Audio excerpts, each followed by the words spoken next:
पश्चिम बंगाल में हिंसा के प्रमुख कारणों में राजनीतिक दलों के बीच तीव्र प्रतिस्पर्धा, स्थानीय कैडरों की भूमिका, ऐतिहासिक सांस्कृतिक संवेदनशीलताएं, कमजोर संस्थागत ढांचा और सांप्रदायिक तनाव शामिल हैं।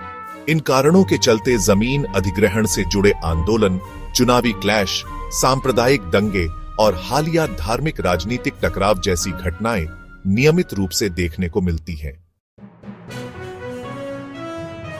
पश्चिम बंगाल की राजनीति में लंबे समय से कांग्रेस, वाम मोर्चा और अब तृणमूल कांग्रेस टीएमसी तथा भारतीय जनता पार्टी बीजेपी के बीच तीव्र प्रतिद्वंद्विता चली आ रही है, जिससे चुनावी और अर्ध चुनावी समय में हिंसात्मक झड़पें उभरती हैं। राजनीतिक दलों के स्थानीय कार्यकर्ता, कैडर अक्सर क्षेत्रीय वर्चस्व के लिए बांटने और वोट बैंक को नियंत्रित करने हेतु प्रतिद्वंद्वियों से टकराते हैं। यह दैनिक हिंसा के रूप में सामान्य रूप से चलता रहता है।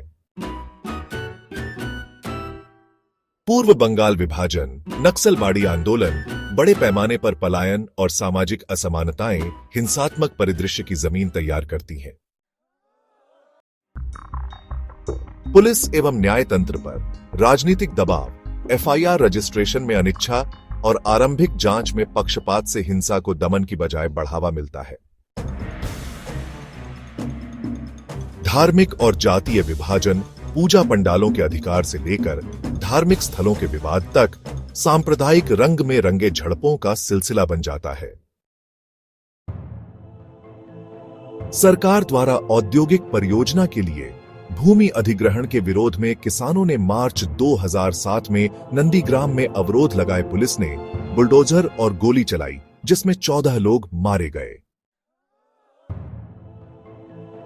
टाटा नैनो कार फैक्ट्री के लिए वैकल्पिक भूमि अधिग्रहण के विरोध में किसानों ने सड़कों पर संघर्ष किया।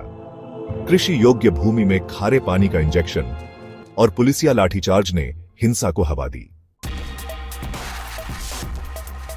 6 सितंबर 2010 को उत्तर 24 परगना के देगंगा क्षेत्र में मुस्लिम संस्थापक भूमि विवाद ने सांप्रदायिक दंगों का रूप लिया, जिसमें कई दिन तक हिंसा चली। 2 मई 2021 के विधानसभा चुनावों के बाद टीएमसी समर्थकों और बीजेपी कार्यकर्ताओं के बीच मर्डर, आगजनी, बलात्कार, लूटपाट जैसी घटनाएं सामने आईं, जो जून 2021 तक जारी रहीं।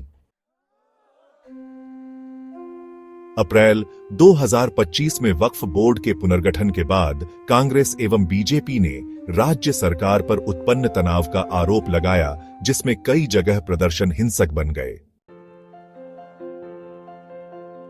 पश्चिम बंगाल में हिंसा का पैटर्न केवल एक विषय तक सीमित नहीं, बल्कि राजनीतिक, सामाजिक और धार्मिक पहलुओं का जटिल मिश्रण है।